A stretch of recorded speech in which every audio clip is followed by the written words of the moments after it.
বাড়িতে তৃণমূলের প্রবেশ নিষিদ্ধ এমন পোস্টার লাগিয়ে গ্রেপ্তার হলেন বিজেপি সমর্থক। তা নিয়েই যত কাণ্ড অশোকনগর কল্যাণগড় পুরসভার ৪ নম্বর ওয়ার্ডে। সকালে বিজেপি সমর্থকের বাড়িতে চড়াও হন তৃণমূলের স্থানীয় নেতা কর্মীদের একাংশ। যুবক এবং তার পরিবারের দাবি, বিজেপি করেন বলে তাদের ঘরের টাকা আটকে রেখেছে পুরসভা। সেই ক্ষোভ থেকেই এত কিছু। ঘটনা ঘিরে জোর বিতর্ক। কুকুর হইতে সাবধান, সেলসম্যান প্রবেশ নিষিদ্ধ, অযথা কলিং বেল বাজাবেন না, বাড়ির সামনে গাড়ি রাখবেন না, দেওয়ালে বিজ্ঞাপন দেবেন না। পাড়া মহলায় অনেক বাড়ি বা আবাসনের বাইরে এই ধরনের নেমপ্লেট বা ছাপা অক্ষরে লেখা চোখে পড়ে, কিন্তু এই রকমটা দেখেছেন কখনো? ঘরে তৃণমূলের প্রবেশ নিষিদ্ধ। উত্তর ২৪ পরগনার অশোকনগর কল্যাণগড় পুরসভার ৪ নম্বর ওয়ার্ডের বাসিন্দা শুভম রায় বাড়ির সামনে এমন পোস্টার ঝুলিয়েছেন। কি কারণ? বাড়ির টাকা আটকে রেখেছে। হ্যাঁ, বাড়ির টাকা ফোর্ট এবং ফেক ইনস্টলমেন্ট আটকে রেখেছে। কি পৌরসভার থেকে? প্রমাণ আমার মা 3 বার গেছিল, পরিষ্কার বলেছে আমি নাকি কাকে কিস্তি দিয়েছি, যদিও সেটা পুরোপুরি মিথ্যা কথা। পৌরসভায় গেছিলাম, পৌরসভায় বলছে যে আপনার ছেলে কিস্তি দিয়েছে। কাকে কিস্তি দিয়েছে? তারপর শুনলাম না কিস্তি জানি বিজেপি করে বলেই ওর উপর রাগ হয়েছে। ঘরের টাকা আটকে রেখেছে তাই? হ্যাঁ।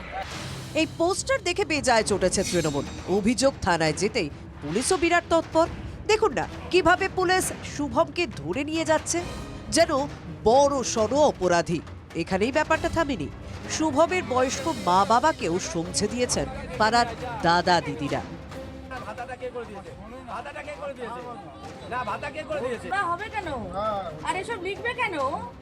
এটা কি ধরনের ব্যাপার? ওর মাথার মধ্যে ঢুকিয়ে দিয়েছে যে তৃণমূল মানে খারাপ। যারা সমর্থক তাদেরকেও বলেছে। এই কারণের জন্য এলাকার মানুষ সবাই খেপে গেছে। কেন বারবার তৃণমূল যে সমস্ত সনাতনী ভাই যারা প্রতিবাদ করে, যারা সঠিক কথা বলে, দেশের কথা বলে, তাদের উপরেই কেন তাদের চক্রান্ত এবং পুলিশ কেন মদত করছে?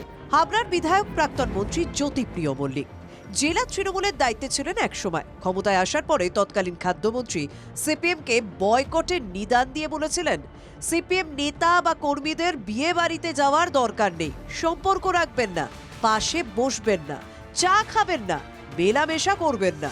আরো বড় বিতর্ক বেঁধেছিল যখন জ্যোতিপ্রিয় বলেছিলেন, ঘরে বিষধর সাপ ঢুকলে যা করেন সেটাই সিপিএম এর সঙ্গে করুন। সিপিএম এখন উঠবার চেষ্টা করছে, মহিলাদের উচিত ওদের জুতো ঝাঁটা দিয়ে পেটানো। পোস্টার বিতর্কের জেরে যেন সেই জ্যোতিপ্রিয় ট্রিটমেন্টেরই ছোঁয়া। এতটা কি দরকার ছিল? তাছাড়া শুভম তো নিজের বাড়ির গেটে তৃণমূলের বিরুদ্ধে পোস্টার টাঙিয়েছিলেন, অন্য কারো বাড়িতে নয়। সবচেয়ে বড় কথা, ওই পরিবারের ক্ষোভ কি জন্য, সমস্যা কোথায় তা জেনে কি সমাধান করা যেত না?